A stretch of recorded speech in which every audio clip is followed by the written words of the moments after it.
So mag-update po tayo doon sa blight na nararanasan natin, inamot natin, ay napigilan na po. Hindi na po siya kumalat, naipahinto na natin siya. Dito tayo nakapwesto. Ito yung nahuli ng ilang araw, kaya huli siya sa paglaki.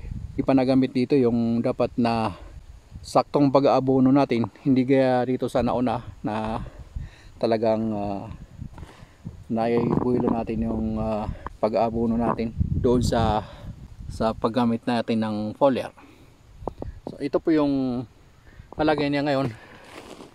Ayan, blight po yan ito.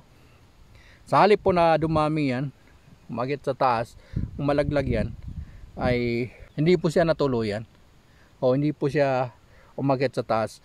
Bagamat may ibang dahon na nalaglag talaga, yung mga ganito, mayroong dahon na nalaglag, yun yung unang natamaan. Pero napigilan po natin siya na magsilaglagan yung mga dahon.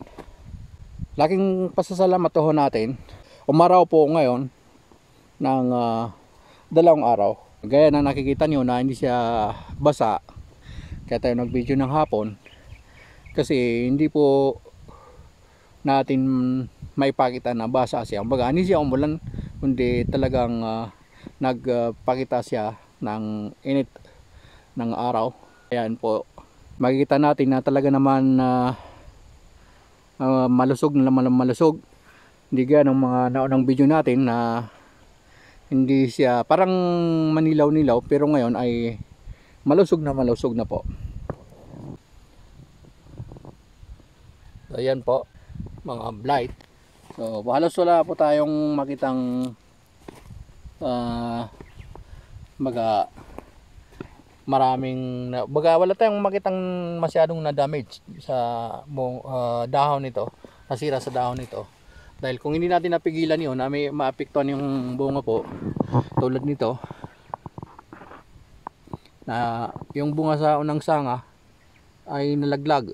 Ayun siya. Kaya katakot-takot po itong blight na ito, nakakadamay.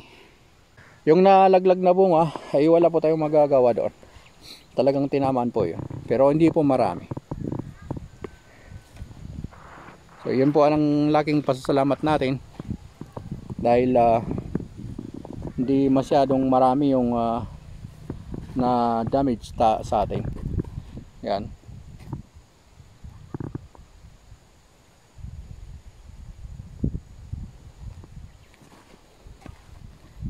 So yun na nga, sabi ko sa mga kasama ko, ito yung dapat natin dipinsahan, kasi makaka-damage ito pati na rin sa bunga.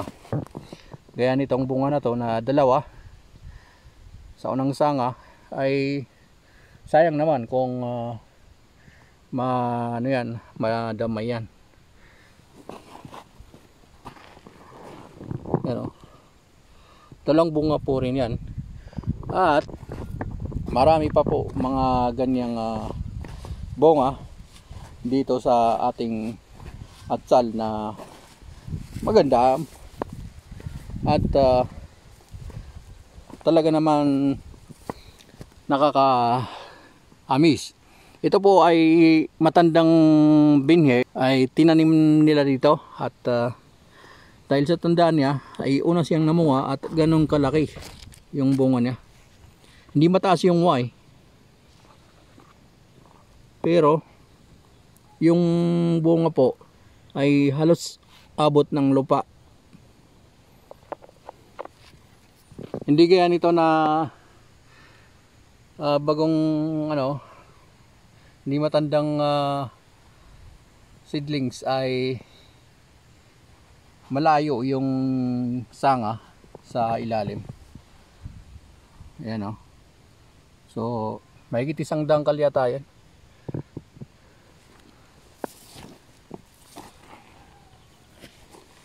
Ito po unang sanga. Saan ba? Unang sanga po yan. Pero dun sa pangalawang sanga ay 2 bunga ba yan? Parang 2, pero isa lang. Ito yung unang sanga na 2 bunga. At dito naman sa mga talbos-talbos na to, para sa sanga sa ilalim, yun na nga, 2. So nakaka-amis po itong atsal natin. So maraming salamat po at magandang hapon.